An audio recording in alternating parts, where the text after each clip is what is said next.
चलोगे साहब? कितने पैसे लोगे? साहब जितने आप दोगे उतने ले लूंगी। 2000 रुपए दे सकता हूँ, समझ में आता है? तो चलो। साहब आप जितना दोगे वो मैं ले लूंगी। ठीक है, बैठो पीछे।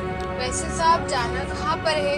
यहीं पास में मेरा फ्लैट है, वहीं चलना। ठीक है साहब।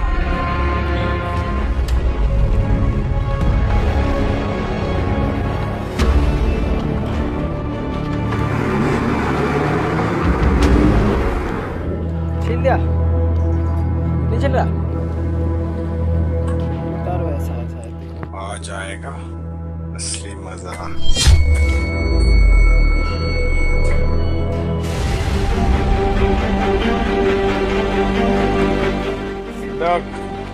मैंने तुम्हारी चुन्नी नहीं हटाई? ओ साहब बस मैं हटाने ही वाली थी। रुको रुको रुको, कोई बात नहीं, रुको, अभी थोड़ी देर से उतार देना, अभी बैठो। वैसे तुम्हारे धंधे में तो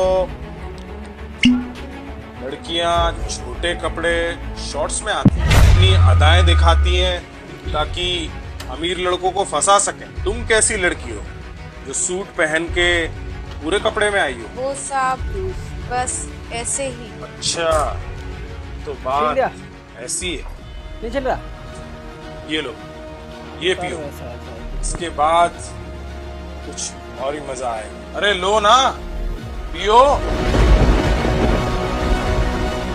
तुम्हारे इतने हाथ क्यों कपकपा रहे हैं?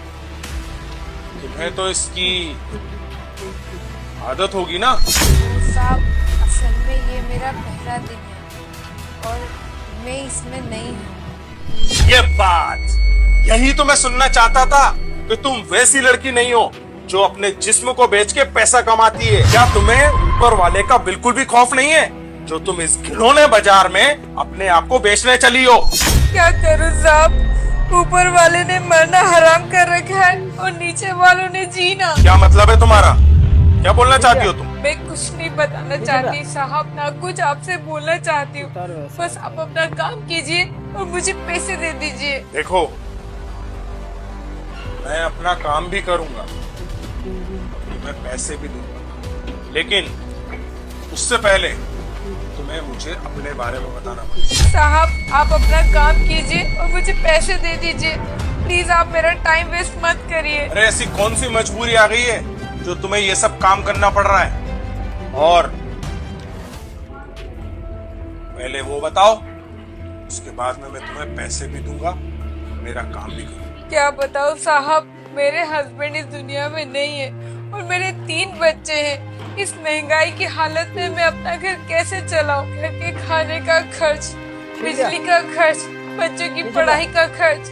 साहब मैं इतना सारा पैसा कहाँ से लाऊं? घर का किराया ना दो तो मकान मालिक बुरी नजर से देखता है और बाहर कमाने जाओ तो दुनिया जीने नहीं देती। ऊपर से 3 छोटे छोटे बच्चों को दाने दाने के लिए तरसता हुआ देखना किसी बड़े दर्द से कम नहीं होता है साहब। इस महंगाई ने तो हमारी कमर तोड़ रखी है साहब। मैं तो एक जगह काम करने भी गई थी पर वहाँ पे लोगों ने मुझे गलत नजर से देखा। साहब मैं क्या बताऊँ, मैं वो काम करने वाली लड़की नहीं हूँ, पर मैं क्या करूँ, मेरी मजबूरियाँ मुझे यहाँ तक ले आई।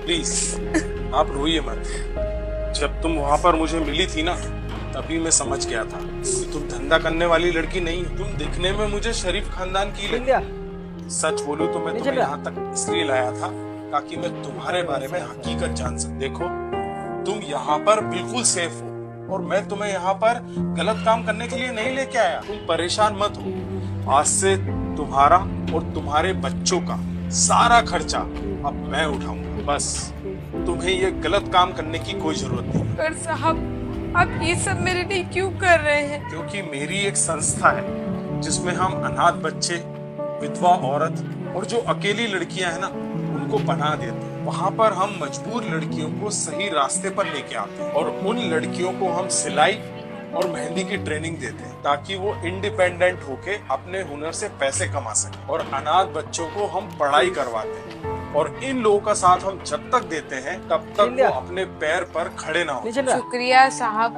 आप बहुत अच्छे इंसान हैं और बहुत अच्छा काम कर रहे हैं। आज मैं निकली तो घर से थी गलत काम करने, पर मुझे आप मिल गए और देखो ऊपर वाले ने सब कुछ सही कर दिया। देखो जो भी होता है ना अच्छे के लिए होता है। एक काम करो, आप ये मेरी तरफ से ये रख लीजिए और ये मेरा कार्ड।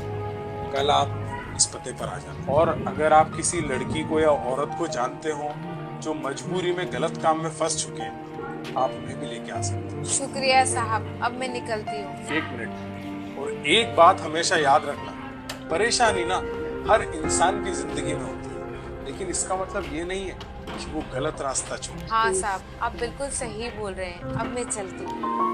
निंद्या नहीं चल रहा।